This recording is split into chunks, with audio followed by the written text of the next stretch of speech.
Washington, AP, President Donald Trump worked to take back an apparent acknowledgement that Joe Biden won the White House and was making clear he would keep trying to overturn the election result. Trump's earlier comments Sunday had given some critics and supporters hope that the White House was ready to begin working on a transition with Biden's team. Not so fast, Trump soon assured. Trump, without using Biden's name, said that he won as part of a tweet that made baseless claims about a rigged election. But as the Republican president saw how his comments were being interpreted as his first public acknowledgement of a Biden victory, he quickly reversed course. He only won in the eyes of the fake news media, Trump subsequently tweeted. I concede nothing. We have a long way to go. This was a rigged election, there was no widespread fraud in the 2020 election. In fact, election officials from both political parties stated publicly that the election went well, and international observers confirmed there were no serious irregularities.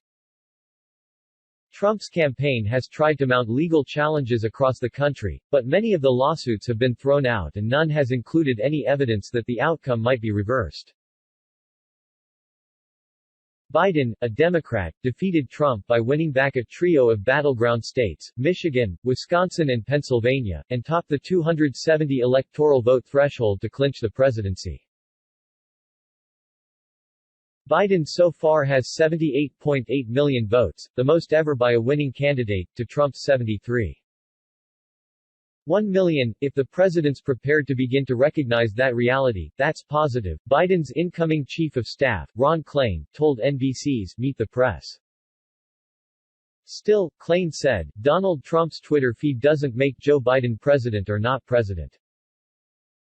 The American people did that. A Republican governor, Arkansas's Asa Hutchinson, said, it was good, actually, to see Trump's tweet that Biden won. I think that's the start of an acknowledgement. We want to make sure that there is a smooth transition, Hutchinson said on NBC. Nearly 2 weeks after Election Day, Trump has neither called Biden nor made a formal concession, and White House officials have insisted that they are preparing for a second term.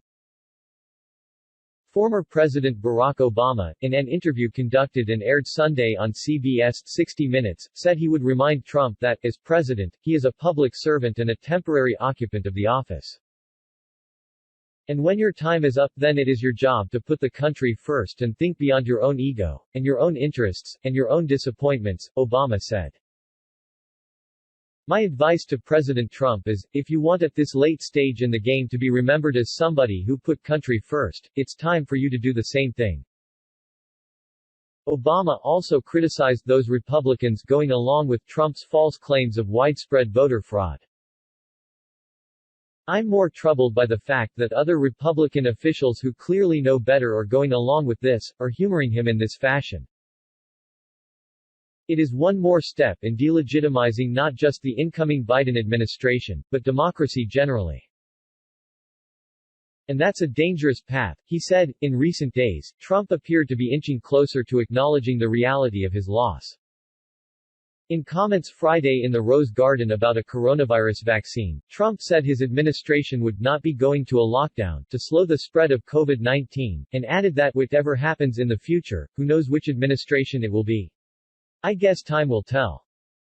Trump on Sunday renewed his groundless attacks on an election technology firm, Dominion Voting Systems, without evidence of any serious irregularities. Dominion has said it denies claims about any vote switching or alleged software issues with our voting systems.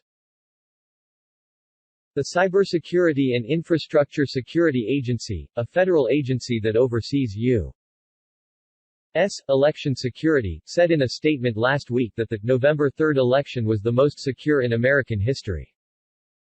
The agency said, there is no evidence that any voting system deleted or lost votes, changed votes, or was in any way compromised.